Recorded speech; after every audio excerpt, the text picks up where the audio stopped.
Hello दोस्तों, आपका स्वागत है स्किल्स 0 to 1 यूट्यूब चैनल पर और मैं आपका स्वागत करता हूं। तो आज हम पढ़ने जा रहे हैं मल्टीपल एजम्पशन हैंडलिंग। हमने एजम्पशन नाम से एक क्लास बनाई है और अब उसके अंदर हम क्या करेंगे, अब एक कोड लिखेंगे जिसके अंदर अब वो कोड आपको बताया कि मल्टीपल ट्राई एजम्पशन हैंडलिंग कैसे काम करता है। ट्राई कैच मल्टीपल, तो ट्राई देखो, ट्राई हमने कोड लिखा, उसके अंदर हमने कोड लिखा है 0 एरर, मतलब कि बेसिकली ये वाला हमने a डिवाइड बाई b करा है। तो a में हमने 10 दिया है, b हमने 0 दिया, तो हमें पता है कि ये ऑप्शन देगा और इसकी कोड है, तो हमने ट्राई के अंदर डाल दिया। इसकी जो स्टेटमेंट है वो प्रिंट होगी, यहाँ पे c प्रिंट करना चाहिए। तो c किसी पे जब प्रिंट करेगा तो यहाँ देखिएगा कि एजम्पशन है, तो एजम्पशन हैंडलिंग के लिए इसके साथ ही हमने देखो क्या लगा रखा है, ट्राई कैच ब्लॉक इसके साथ है, इसके अंदर नहीं है, इसके साथ ही लगा रखा है।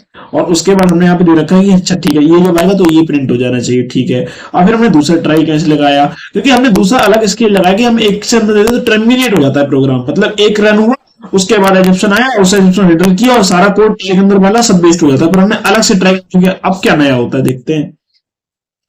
तो ट्राई mn लिखा, तो हमने 10 तो f equal to m by n, तो m 10 डिवाइड बाई 2, तो 5 आने वाला है। तो इसमें कोई हमारा कोई कोड नहीं है, इसलिए इनको हटाना पड़ेगा। System out dot print L N लिखा, f हमने लिख दिया। अब इसके बाद फिर हमने कैच ब्लॉक लिखा, क्योंकि इससे भी हमने देखा कि इसमें रिस्क की कोड ना, उसके लिए हमने कैच लगा दिया है। तो यहाँ क्या लगा, अर्थमेटिक एजम्पशन हैंडलिंग। तो यहाँ पे तो अर्थमेटिक हमने इसके लिखा, तो बेसिकली अर्थमेटिक लिखने का कारण ये होता है कि हमने इंटीजर वैल्यू ले रहे हैं, तो इंटीजर वैल्यू में कोई स्ट्रिंग और एनएलपी तो आ ही नहीं सकता, तो हम उसके हिसाब से लिखते हैं। अभी हमेशा याद रखना।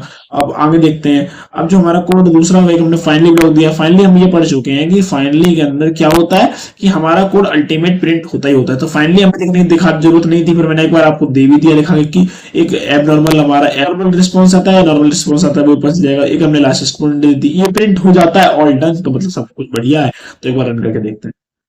आ चुका है कि क्या था जो हमारा एरर था, इसके लिए एजम्पशन तो हैंडल कर लिया हमने, ये प्रिंट कराई थी हमारी, मतलब ये हमने खुद लिख के दिया है। आप कुछ भी लिख सकते हैं, आपकी मर्जी है, एक्स वाई जेड जो लिखना चाहे।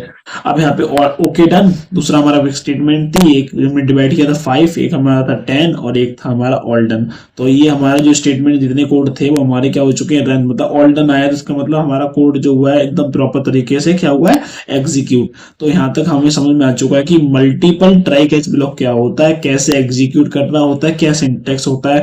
प्रैक्टिस करते रहिए। मिलते हैं नेक्स्ट वीडियो में। जय हिंद, जय भारत।